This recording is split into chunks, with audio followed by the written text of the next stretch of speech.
की जो सीरीज होने वाली है पिकॉस में स्लीप रिलेटेड क्या क्या इशू आते हैं उसी से रिलेटेड मैं आपको आंसर देने वाली। सबसे पहला क्वेश्चन है, does PCOS cause sleeping problem? हाँ, पिकॉस की वजह से स्लीपिंग प्रॉब्लम होती है, स्लीप डिस्टर्बेंस होती है और इसमें डिफिकल्टी ऑफ स्लीपिंग की प्रॉब्लम्स आती हैं और रेस्टलेसनेस आती है स्लीप के दौरान आपको, या स्लीप आती ही नहीं है, या हाई रिस्क रहते हैं स्लीप डिसऑर्डर जैसे ऑब्स्ट्रक्टिव स्लीप एपनिया की जैसी कंडीशन आपको हो सकती है।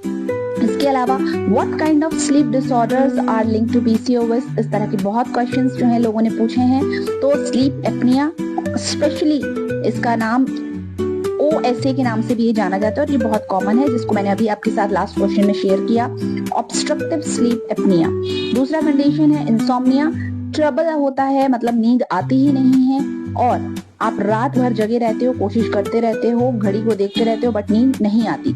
एक होता है डिस्टर्ब, आपका जो रिदम है, सर्कैडियन रिदम है वो गड़बड़ जा हो जाता है, जिसमें आपकी बॉडी जो है आप उसको सही से नहीं रख रहे होते हो, जिसके कारण क्या होता है, डिले होता है आपकी मेलेटोनिन ऑनसेट में और इसकी वजह से क्या होता है, आपको नींद सही से नहीं आ पाती और आपकी साइकिल पूरी तरह से डिस्टर्ब रहती है। तो मेलेटोनिन का बॉडी के अंदर सही होना बेहद जरूरी है। अब इसके लिए आप अपनी लाइफस्टाइल को बेहतर करो, ये फर्स्ट ऑप्शन है आपके, मेरे according being a doctor. But अगर आपको लगता है कि मुझे सप्लीमेंट्स पे जाना चाहिए, that is not the correct option.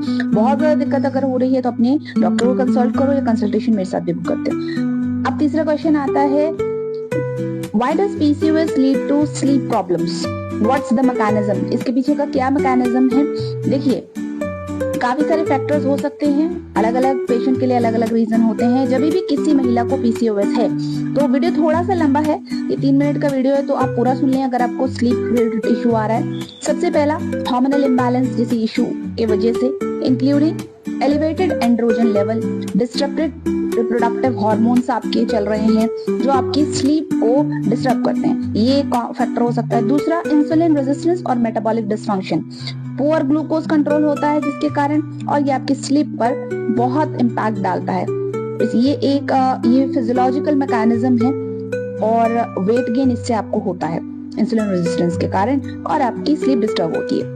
जाहिर सी बात है, इंसुलिन रेजिस्टेंस होगा, फ्रीक्वेंट आपको यूरिनेशन आएगा, रात भर आप सही से सो नहीं पाओगे।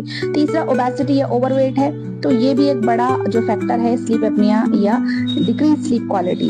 स्ट्रेस, एंजाइटी, डिप्रेशन तो कॉमनली आप सुनते ही हैं, हर डॉक्टर आपको बताता ही है, और यही कि आपका सर्कैडियन रिदम डिस्टर्ब हो जाता है जिसकी वजह से मेलेटोनिन सही से नहीं बनता और इसकी वजह से प्रॉब्लम होती है। अगले क्वेश्चन अगली वीडियो में मिलेंगे, इस वीडियो को शेयर करें।